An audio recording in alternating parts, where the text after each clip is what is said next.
ഇന്ന് വൈകിട്ടത്തെ കുറച്ച് പുഴക്കാഴ്ചകളും പിന്നെ കുറച്ച് ചെടി വിശേഷങ്ങളും ഉണ്ട് വൈകുന്നേരം. ഏതായാലും മഴക്കാരൊക്കെ ആയിട്ട് നിൽക്കുകയാണ് ആകാശം. പിന്നെ നമ്മുടെ ആദ്യത്തെ പൂവ് വിരിഞ്ഞ് വന്നിട്ട് ഓണത്തിൻ്റെ വെന്തിപ്പൂവാണിട്ട് ആദ്യത്തെ പൂവാണിട്ടത്. ഇതിപ്പോൾ നല്ലപോലെ വിരിഞ്ഞ് വന്നിട്ട് ഒന്നും കൂടി വിരിയുമെന്ന് തോന്നുന്നു. പിന്നെ ചെമ്പരത്തി പൂവുമ്മേ ഈ കാണുന്ന പൂക്കൾ മാത്രമല്ല കേട്ടോ, അപ്പുറത്തെ സൈഡിലും 4-5 പൂക്കളൊക്കെ ആയിട്ട് ഉണ്ടെന്ന് നിൽക്കുന്നുണ്ട്. എല്ലാം കൂടി എനിക്ക് കാണിക്കാൻ പറ്റിയില്ല. പിന്നെ ഈ ഇലച്ചെടി അന്ന് വെട്ടിക്കളഞ്ഞ ഇലച്ചെടികളൊക്കെ ബുഷായിട്ട് നിൽക്കുന്നുണ്ട്. പിന്നെ ഈ ചെത്തിയമ്മ പൂവിട്ട് വണ്ണുള്ളൂ കേട്ടോ. അതുമ്മ പുതിയ പുതിയ ശാഖകൾ ഉണ്ടായിക്കൊണ്ടിരിക്കുകയാണ്. അതിങ്ങനെ പുതിയതായിട്ട് ഉണ്ടായിട്ട് ഇനി പൂവ് ഉണ്ടാവാൻ പോകണം.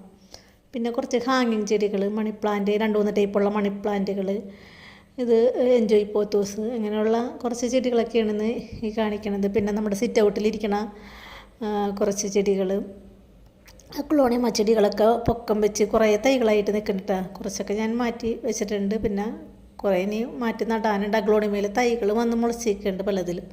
പിന്നെ CC പ്ലാന്റ്, പിന്നെ ഇതൊരു വലിയ ഇലയായിട്ട് വന്നൊരു ചെടിയാണിത്.